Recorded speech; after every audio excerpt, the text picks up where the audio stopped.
gente, tudo bem com vocês? Eu vim neste vídeo falar sobre bruxas. Eu sei que muitos de vocês gostam, eu também gosto demais, e eu estou meio que sedenta por história de bruxas. E isso acontece porque eu estou lendo História Noturna do Carlo Ginzburg. Carlo Ginzburg é um dos precursores da microhistória. Para quem não sabe, microhistória, muito basicamente, é a abordagem de um recorte bem pequeno para abrir para o macro. É a abordagem do micro para abrir ao macro, entendeu? Para compreender o macro. Então temos aqui, ainda que ele não faça isso nesse livro, nós temos Carlo Ginzburg fazendo isso muito bem naquele livro muito famoso dele chamado O Queijo e os Vermes.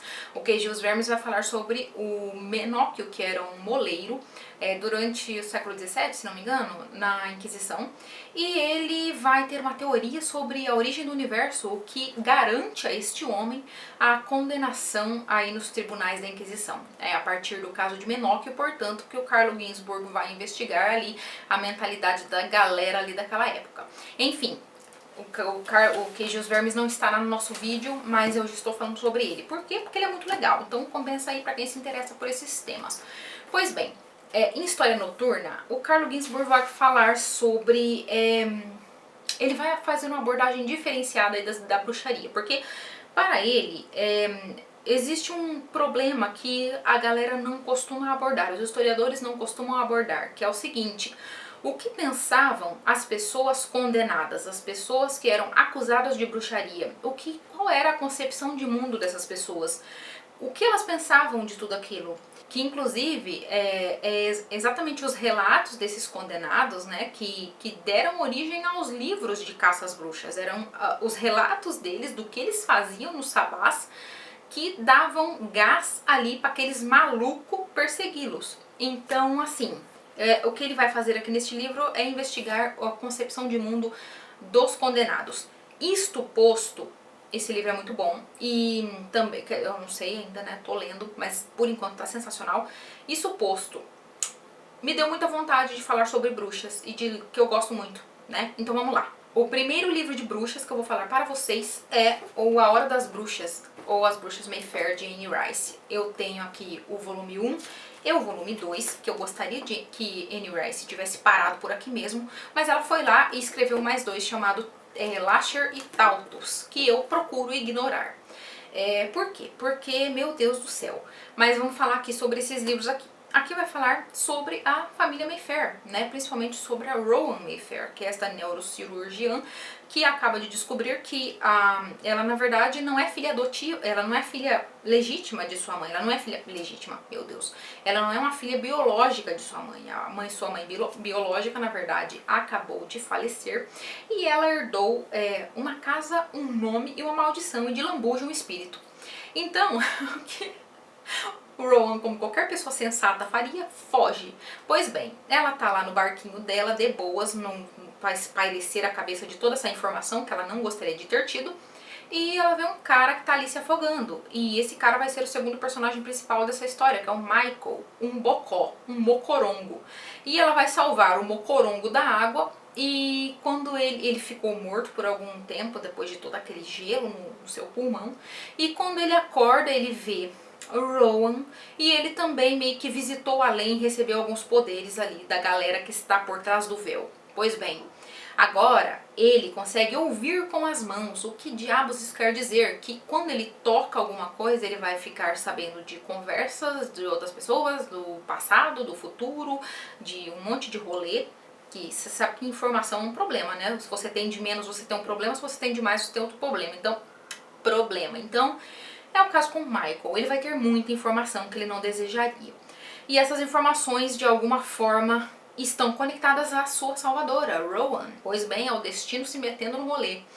E vamos ter aqui, portanto, a história desses dois, né? Michael gamadíssimo, Rowan tentando entender como vai ser sua vida. E temos também algumas das melhores compilações de documentos da face da literatura, que vai ser os arquivos da Talamasca. Talamasca é uma das criações de Anne Rice, uma das melhores criações de Anne Rice, que vai ser esse grupo de estudiosos, essa ordem de estudiosos que é especialista em estudar o sobrenatural. Todo o rolê que acontece que tem presas, que tem asas, que tem coisas estranhas, que fazem poções, que fazem mágicas, eles vão estar lá investigando. Então aqui vamos ter outro personagem muito bom, que também aparece em outros livros, o Sr. Aaron Leitner, que é esse britânico todo sedoso, todo macio, todo sotaquento, todo simpático, se metendo na vida dos outros, mas de uma forma muito britânica, muito elegante, pedindo perdão, pedindo por favor, se metendo assim mesmo. Mas lá vai ele sabe muito mais dessa família do que a própria família. E aqui a gente vai ter contato com personagens sensacionais. Dito isso, eu espero que vocês tenham se interessado por esse livro, porque realmente vale a pena. O primeiro, o volume 1 e o volume 2 valem muito a pena. Mas agora eu vou dizer uma coisa que provavelmente muitos de vocês não vão concordar e tá tudo certo, não tem nenhum problema. Mas pra mim, ler Anne Rice é como entrar num quarto cheio de coisa. Sabe aquele quarto quando você entra naquele quarto e você não consegue se mover porque ele tá atulhado de coisa? É tipo isso. É muito interessante, porém você não consegue passar muito tempo lá. Você, no caso, eu, né? Então essa é a sensação que eu tenho.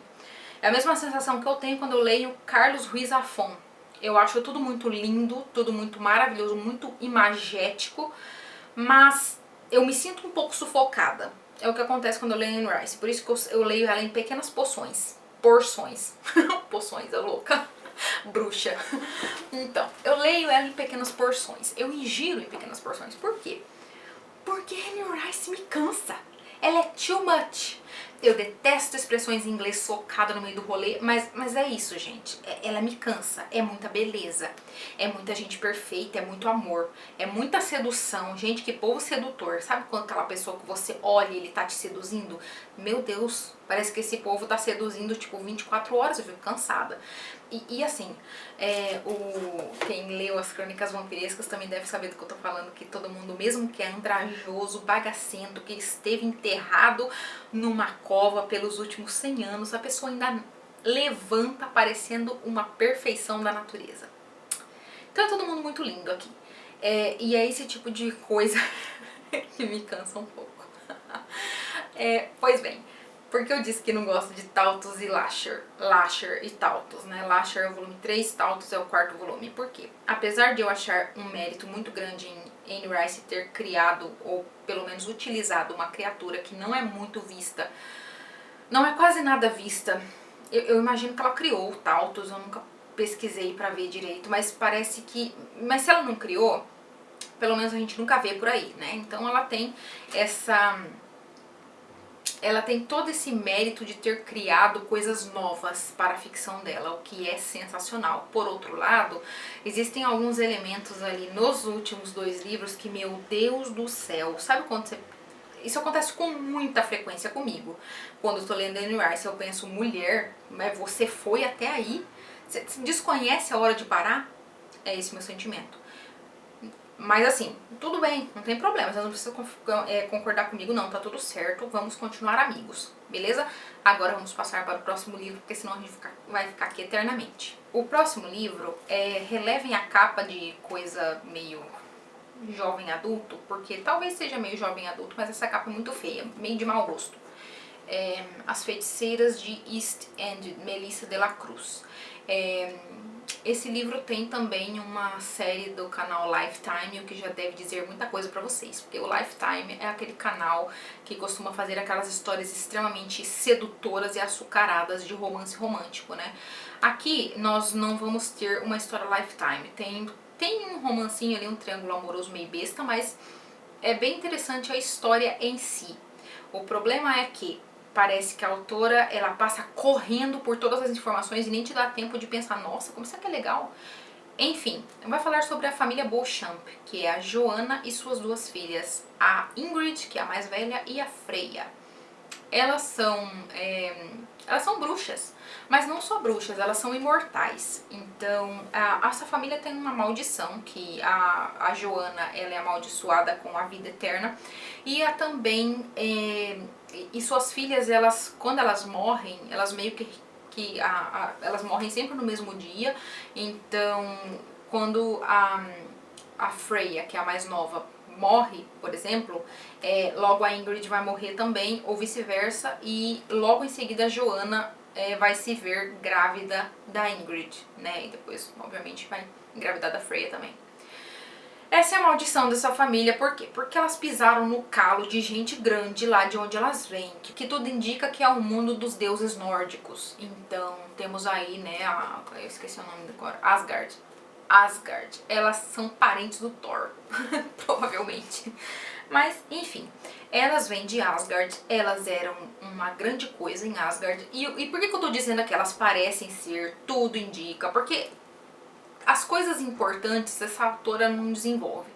E talvez seja porque seja uma trilogia. Eu já tenho outro livro aqui, que é o segundo, O Beijo da Serpente. Mas eu confesso que eu não tô lá muito interessada não, porque, sei lá, esse primeiro ele é legal, mas não é aquele livro que você pensa, meu Deus, quero muito ler o segundo, sabe? Mas eu vou ler assim mesmo. O terceiro parece que não foi lançado aqui no Brasil, então talvez eu dê um jeito de adquirir ele em inglês mesmo pra eu poder ler. Então, daí vai ter essas mulheres, né? A Joanna, a Ingrid e a Freya. E elas elas moram em Fairhaven, que fica uma ilha, né? Que fica nas proximidades ali de Nova York. E esse lugar, ele é interessante porque ele fica numa espécie de falha entre o mundo, entre os mundos, né? Esse lugar, ele tem muitas influências de outros mundos, principalmente de Asgard, que é de onde essas mulheres vêm, essas bruxas vêm. E elas foram amaldiçoadas a viver em Midgard, que é aqui a Terra, né? Elas foram amaldiçoadas pra você ver que viver aqui não é bolinho. Então elas foram amaldiçoadas a viverem aqui, tendo todos esses perrengues de vida eterna, de morte, ressurreição eterna, e pra pagarem seus pecados. E elas também estão proibidas de usar sua magia. É claro que elas burlam essa regra o tempo todo. E temos aqui a Freya, que é a mais nova, visto que ela tem centenas de anos, né? Ela está para se casar com um homem rico, lindo, maravilhoso, magnífico, estupendo, um homem magnífico. E ele acabou de chegar num casarão lá da cidade e seduziu ela. E ai meu Deus, muito amor. E daí ela vai casar com esse cara. Só que daí chega o irmão dele na cidade. O irmão dele é outro tesouro de beleza. E ela, meu Deus do céu, parece que eu vi esse homem em outras das minhas vidas. Pois é, viu mesmo, né? E daí a gente vai descobrir ao longo do livro quem são esses caras na mitologia asgardiana, né? E isso é legal. Mas assim, é um livro bem rapidinho. Sabe aquele livro, quando você tá bem assim, querendo um livro bem de boinha? É esse aqui. Ele é bem de boa no romance, viu, gente? Eu comentei a série da Lifetime porque lá ele é carregadão no romance. Mas aqui não, aqui é a história delas mesmo, como elas estão lidando com essas ameaças que começaram a acontecer por algum motivo na vida delas. Começou a acontecer um monte de treta. E elas estão tentando, parece que elas estão amaldiçoadas mais, uma maldição além.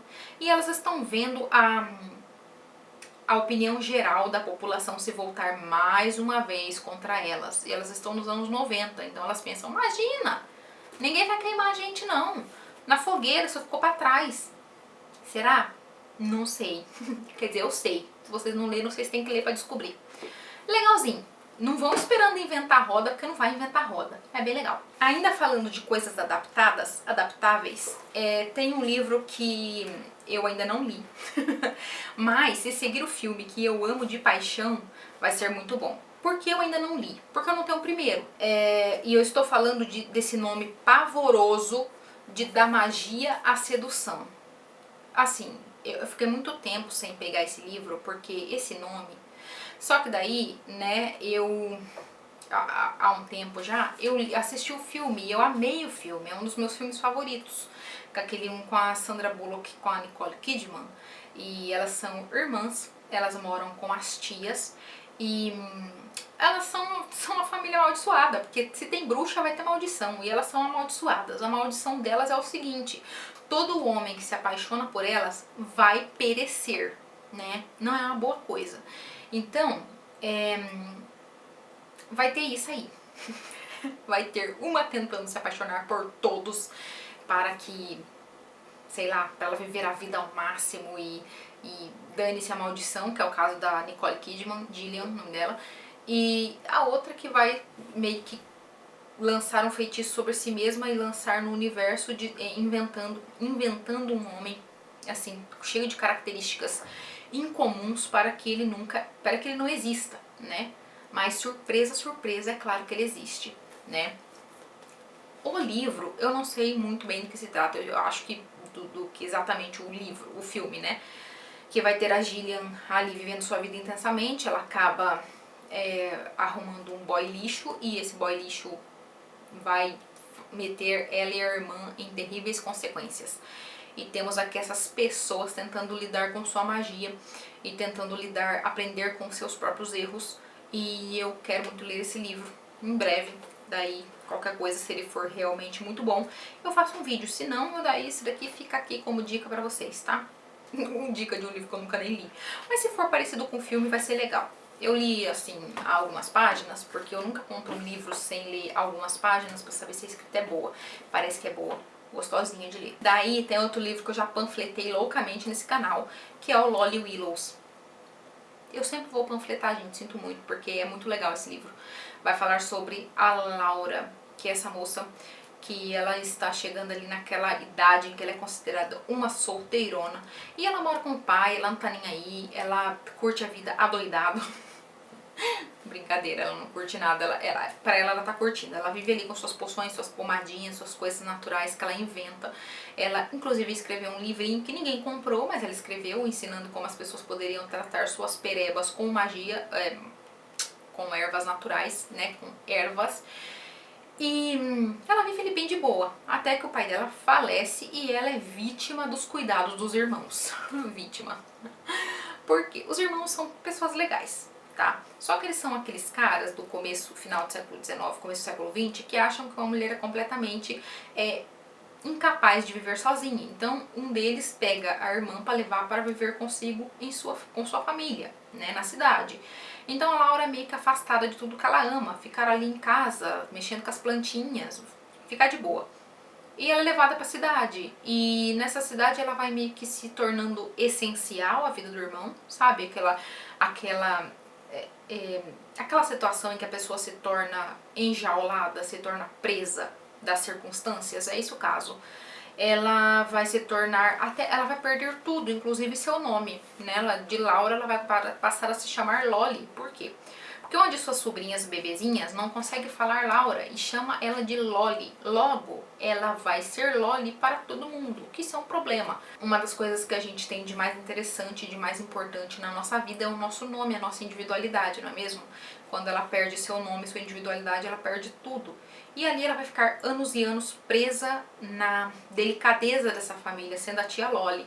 Até que um dia ela está passeando pela cidade, ela é fascinada, fica fascinada por uma lojinha de produtos naturais. Ela entra lá e ela vê uma imagem de um vilarejo e tudo nela muda. Ela fala, é isso que eu estive procurando a minha vida inteira. E daí, é isso aí. Daí ela vai mudar de vida. É muito bom esse livro, gente. Tem menos de 200 páginas, é ótimo. Um ótimo livrinho. Temos aqui bruxas, bruxaria natural, sabás, várias coisas, vários elementos. Daí temos a Bíblia literária das histórias de bruxas e feiticeiras, que é As Brumas de Avalon, de Marion Zimmer Bradley. A escrita desta mulher é um espetáculo. O que ela tinha de bichada na vida real dela, na vida pessoal dela, ela tinha de mágica na vida de escrita dela. Então, esse livro aqui é um espetáculo, acho que não tem outra palavra para se referir a ele que não essa. Vai falar sobre um reconto das lendas arturianas, né? Vai ter ali o Arthur criança crescendo e tirando a espada da pedra, se tornando o rei da Bretanha. Enfim, a lenda arturiana, porém contada, narrada por meio de uma perspectiva feminina. Então as personagens, a narrativa será conduzida pelas personagens femininas, o que é uma coisa sensacional. Vamos ter ali Viviane, que é a Senhora do Lago, vamos ter a Morgana, a Fada, que é a meia-irmã do Arthur. Vamos ter também a Guinevere, que é aquela maluca Carola.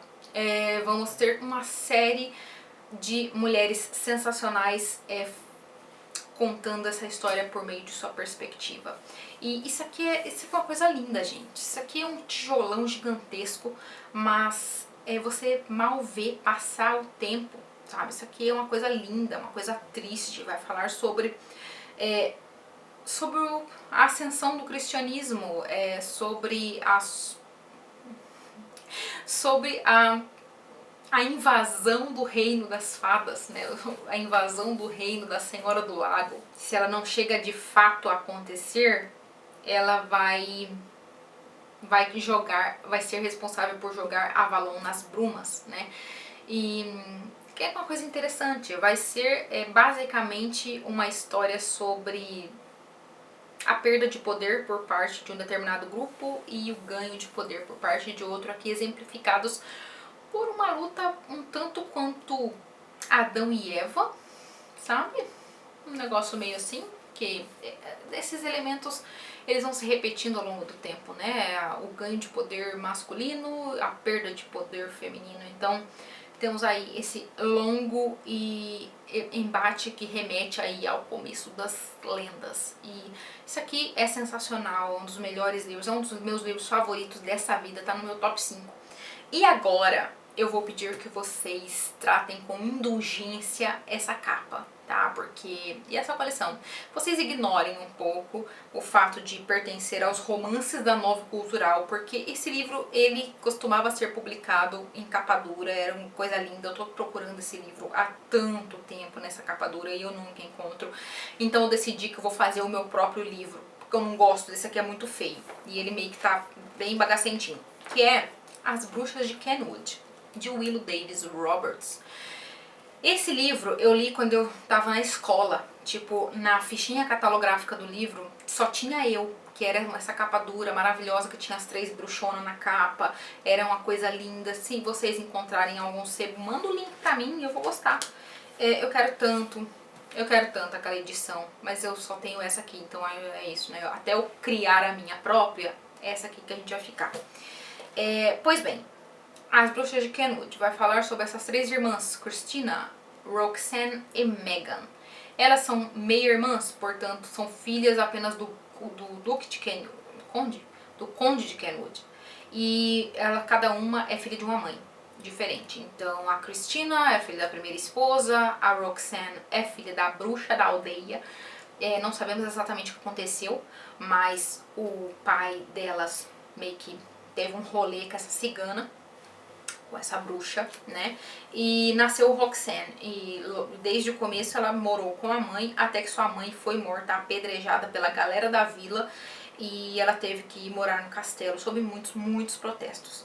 E tem Megan, que é essa jovenzinha, que é a mais nova delas, eu acho que ela tem uns 12 anos quando começa essa história. Elas são muito jovens, né? A Christina tem 16, tem 17, a Roxanne tem 15 e a Megan tem 12 para 13 anos, então elas são bem jovens. E o que acontece é o seguinte, no começo dessa história, o pai delas está morrendo, ele está sendo envenenado pela sua atual esposa, Lady Jacobina. Isso aqui não é spoiler, porque desde o começo a gente sabe que esse velho vai morrer, porque ele está sendo envenenado pela esposa, que quer casar com o broto do condado lá, que é um homenzarrão forte no primor de sua juventude, e o velho está no caminho.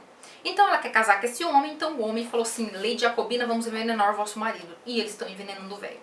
E daí, quem manda, né? O homem de 90 anos casar com a moça de 20. Ninguém mandou. E daí, ai, que horror. O que eu tô dizendo, né? Fica aí o questionamento. Enfim.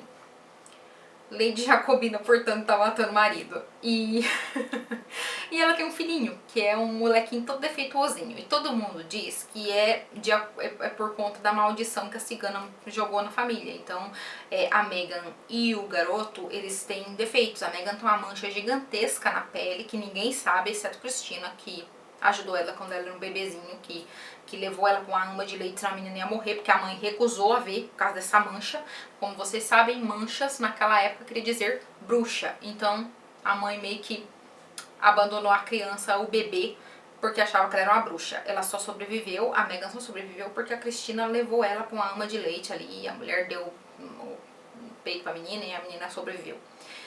Enfim, e esse garotinho, ele tem um defeitozinho no pé, ele não consegue montar. Então ele é bem irritadiço, bem enfermiço, bem mimado, insuportável, uma criança insuportável. Só a Megan aguenta ele. Pois bem, quando o senhor vai morrer, elas sabem que os dias delas estão contados, porque a Lady Jacobina não suporta as enteadas. E o que vai acontecer é, ela vai casá-las com 3 pessoas horripilantes ali da vila mesmo.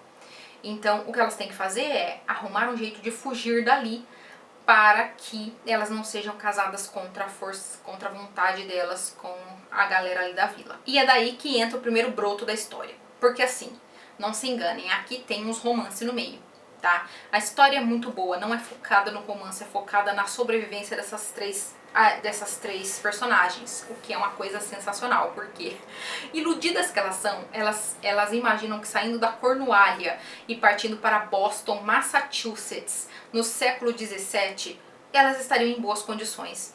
Pobres mulheres que não sabem o que elas estão esperando, porque elas iam cair no meio daquele pulgueiro puritano ali, que costumava queimar bruxas, apedrejar mulheres todas as quintas. Então, é isso que vai acontecer com elas. Elas vão meio que sair da frigideira e cair direto no forno, né? E quem vai ajudá-las com esse magnífico plano é o primo delas, o Vilas. Eu não sei, gente, desde que eu era criança eu chamo esse cara de Vilas, porque é Vilas, é exatamente assim como se escreve, V-I-L-A-S. Não sei se tem outro jeito de falar o nome desse cara, se vocês souberem me digam aí. Pois bem, esse vai ser o primeiro mocinho, o primeiro broto da história, que é o que a Cristina tem ali. Eles são primos, mas a Cristina olha pra ele e fala: oh meu Deus, que homem. Se ele um dia cair do cavalo, bater a cabeça e pensar: meu Deus, essa é a mulher da minha vida, eu vou casar com ele feliz da vida. É assim que a Cristina pensa. Mas Vilas é um lentão, ele tá preocupado em sair cavalgando por aí. E ele não liga muito pra ela não. Assim, trata ela como se fosse a irmãzinha.